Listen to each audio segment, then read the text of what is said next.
తర్వాత పెట్టామండి.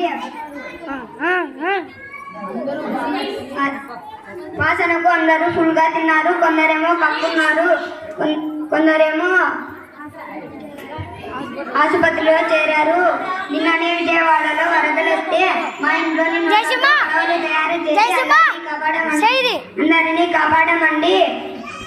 మా ఇంట్లోని బంగారం బుక్క నాగిందని కేజీ బంగారం చెత్తకుండిలో వేశాము.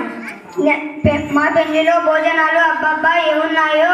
కప్పల బిర్యానీ, దోమల వేపుడు, ఈగల పులుసు తింటుంటే వాంతులే వాంతులు. పెన్ను ఇంకులేని పెన్నుతో పరీక్ష రాస్తుంటే మాస్టారు మార్కులు వేయలేక మూర్చి వచ్చి పడిపోయారు. బొక్కబడిన సంచితో సరుకులు తెస్తుంటే ఊరంతా నా వైపే చూశారు. మా సారు బడి కట్టేయమని అడిగితే ఉండే బిల్డింగుని పడగొట్టి సుగంధు లేని ఇసుకతో పునాదులు లేని బిల్డింగుని కట్టిస్తే ప్రైమ్ మినిస్టర్ నన్ను అభినందించారు.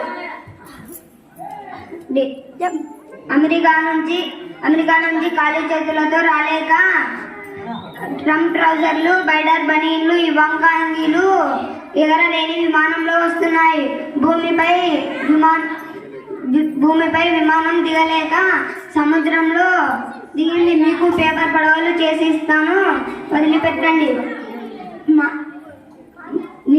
నిన్ననే ముఖ్యమంత్రి చంద్రబాబుతో టీ తాగుతూ మా రావునుడికి రోడ్డు అడిగితే శాంక్షన్ చేశారు.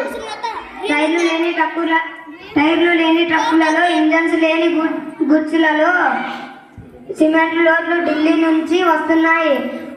నిన్న మార్నింగ్ మోడీ గారు ఫోన్ చేసి నీ తుపాకీ కావాలి అని అడిగితే నా తుపాకీ ఎల్లాటప్ప తుపాకీ కాదు, ముందుకు 30 గుండు లేకుండా ముందుకు 30 అడుగులు వెనక్కు 40 అడుగులు పోయే తుపాకీ.